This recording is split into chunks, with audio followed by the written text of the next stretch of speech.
Good morning, students. Today we are going to start with the next part of our chapter, that is optical instruments. In optical instruments, we will basically study two instruments which are in our syllabus, that is telescope and microscope. That in telescope we will study two types of telescope, that is refracting type and reflecting type, and in microscope we will study two types of microscope, that is simple and compound. Now, as you all know, telescope is a device which is used to observe far away objects and see them clearly, whereas microscope is used to see clearly the objects which are very small in size and which cannot be seen with naked eye. While the things or objects which are viewed by telescope are seen by the naked eye, but we are not able to see the structure and other things. So we use telescope and microscope both to have a better view of the objects which are not viewed clearly with our naked eye. Now we will start with the simple microscope. A simple microscope is also known as a magnifying glass. Here I have shown how the ray diagram of the simple microscope.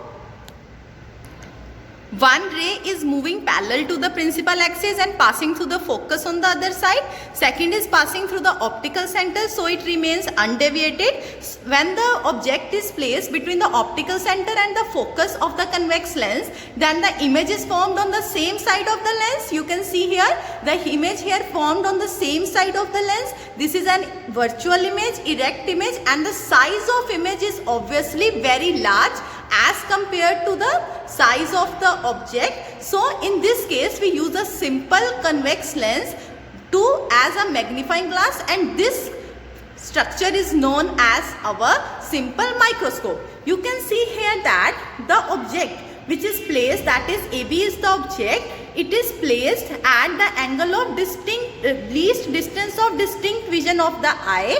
Whenever the object is placed at the least distance of distinct vision of the eye, then we get a better view of the image.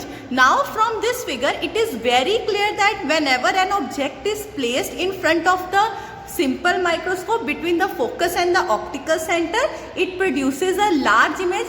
And now if the large image is formed, आपका object छोटा था, image आपकी larger in size है, means इस simple microscope ने उसको magnify कर दिया उस इमेज को. सो इस ऑब्वियसली सिंपल माइक्रोस्कोप का कुछ मैग्नीफाइंग पावर होगा. Now we will find out the magnifying power of the simple microscope.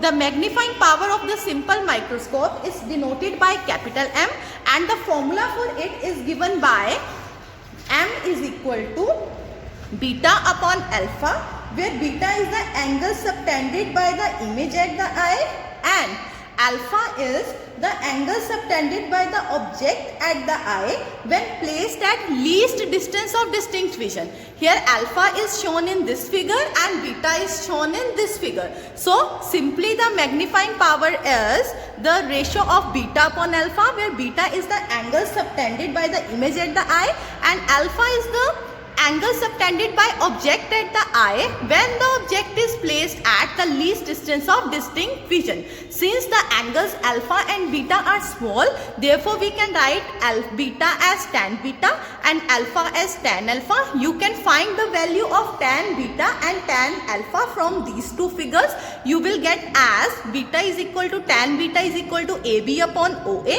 and alpha is equal to tan alpha is equal to AB upon capital D, where capital D is the least distance of distant vision. And so from this capital M will become, when we divide them both, we will have capital M is equal to D upon OA. Here you can see that OA is from this figure, it is clear that OA is the object distance. So in the equation we can replace OA by U. So M is equal to D upon OA is equal to D upon U. This is the formula for the magnifying power of a simple microscope or a magnifying glass. Now one formula which we have derived for the magnifying power is M is equal to D by U. Now we will apply the lens formula, that is 1 by V minus 1 by U is equal to 1 by F.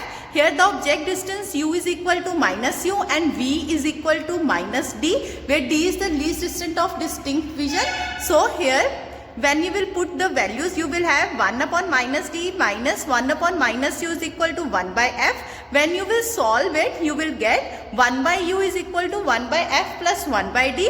Now in this equation, multiply the whole equation by capital D, you get d by u is equal to d by f plus 1.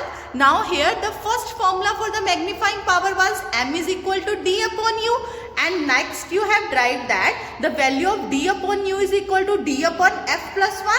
So we will substitute this value, and this equation we will get m is equal to d upon f plus 1. This is the value when the object is, when the जो हमारी image है, जो image है that जो आई है हमारी, it is placed at least distance of distinct vision. पर अगर हम अपनी आई को least distance of distinct vision की जगह if our I is kept at a distance d from the lens, तो हमारा जो v है it is replaced by minus of capital D minus d, जहां स्मॉल d क्या है आपका डिस्टेंस जिसपे आपने आई को रखा है. तो in that case if the eye is not placed at the least distance of distant vision, then the value of m becomes m is equal to 1 minus d upon f. So here we have three formulas for the magnifying power. First formula is m is equal to capital D by u. Second formula is capital M is equal to d upon f plus 1. And the third formula is capital M is equal to 1 minus capital D minus d upon f. The uses of a simple microscope or a magnifying glass are, these are used by the watchmakers and jewelers to see the small tiny parts in case they have to repair some small tiny part, or they need to detect what is the defect in the watch, or they want to see how they can construct the jewelry of small size. They use the simple lens, simple microscope or the magnifying lens there. Second use is to examine fingerprints. It is also used in the labs, that is forensic labs, to examine fingerprints. Last is it is used by students in labs to take the readings of either vernier caliper or the readings of the instruments in which the readings are very small in size. In case of simple microscope, we only consist of one lens, but in case of compound microscope, we consist of two lenses, objective lens O and eyepiece E. The objective lens O has short focal length, short aperture, and it is a achromatic convergent lens, whereas the eyepiece has large focal length and aperture, and it also consists a ring known as crosswire. And this ring has fine fibers at right angle to each other, and this ring is placed at the place where the image is formed. So in case of compound microscope, जो objective lens है, it faces the object and it forms the image of the object, and that image of the object, जो image of the object है, that is made by the objective lens. वो act करता है as a object for eyepiece and thus a very large magnified image of the object is formed. So this is all that we have to study about compound microscope today. Tomorrow we will study the detailed structure, the diagram, the image formation and the magnifying power of the compound microscope.